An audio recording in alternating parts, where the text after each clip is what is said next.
Когато чуеш дентален имплант, в главата ти възникват множество въпроси. Боли ли, възстановяването трудно ли е, колко време отнема и дали е подходящо за теб? Днес ще минем през всичко това спокойно и ясно. При нас е доктор Митов, който ще ни обясни как протича целият процес. Какво представляват имплантите? Денталните импланти представляват структура, най-често изработена от титан, която е под формата най-често на винт и се поставя на мястото на липсващ зъб или на зъб, който предстои да бъде изгубен, като те реално изпълняват функцията на зъбен корен и тяхната цел е да възстановят липсващия зъб, да възстановят дъвкателната функция. Как човек може да разбере дали е подходящ кандидат за поставяне на дентални импланти?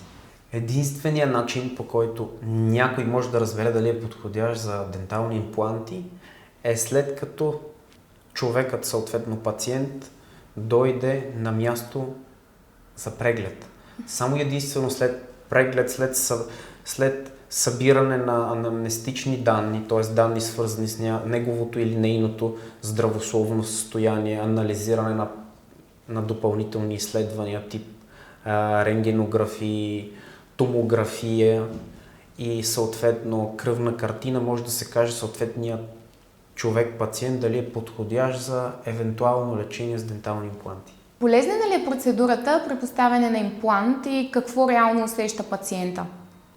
Процедурата по поставяне на дентални импланти е неболезнена и при пациенти, които са с локална упойка, единственото нещо, което усещат е самото поставяне на анестезията, т.е. самото инжектиране на анестетика. Впоследствие усещат натиск. По време на процедурата единственото нещо, което ще усещат е натиск, а пациентите, които са с седация, те нямат спомен от събитието. А колко време отнема целият процес? Процесът по поставяне на импланти е много относителен, зависи дали се възстановява един зъб, дали се възстановява цяла челюст или цяла уста. Процедурата може да трае от 15 минути до около 3 часа. В зависимост от сложността на процедурата, дали има нужда да се присажда кост, първоначалното състояние на пациента, какво е, дали има възпалителни процеси, дали е обеззъбен, дали има зъби. Всичко това влияе на продължителността на процедурата. Какво да очаква пациента в първите 24 до 72 часа след поставянето на имплант? Пациента, това, което ще очаква след процедурата е няколко дни ще има тъпа болка, която ще бъде туширана с обезболяващи, ще трябва да си има обезболяващи. 2-3 дни ще има отток след процедурата, е възможно да има отток и 3 до 5 дни трябва да консумира хладки храни, напитки, кафета и чайове трябва да бъдат хладки, нищо горещо не трябва да консумира. Съответно след процедурата ще трябва да взима и антибиотик за няколко дни след поставянето на имплантите. Кои са най-честите страхове на пациентите и кои от тях са митове? Най-честите страхове са свързани с това, че процедурата е болезнена, което не е така, защото съвременните методи на обезболяване позволяват човека да се чувства напълно спокоен и комфортно по време на процедурата.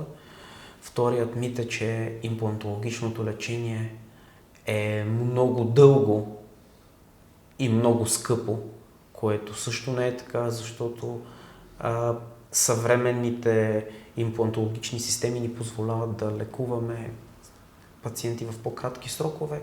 И третото нещо, което е като мит, е това, че повечето хора си мислят, че не са подходящи за поставяне на импланти и че нямат кост или биват наплашени от други техни приятели, че не са подходящи за импланти, което не е така.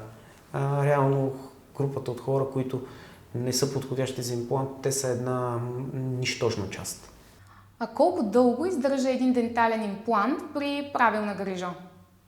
При правилна грижа, при добра хигиена вкъщи, която е обяснена от съответният доктор, който е поставил импланта, т.е. при добри домашни грижи и съответно профилактика, която е в срок, който е обяснен от доктора, практически прави така, че импланта да не може да бъде загубен.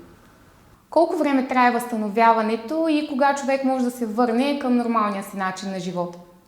Времето на възстановяване зависи от тежестта и сложността на процедурата, т.е.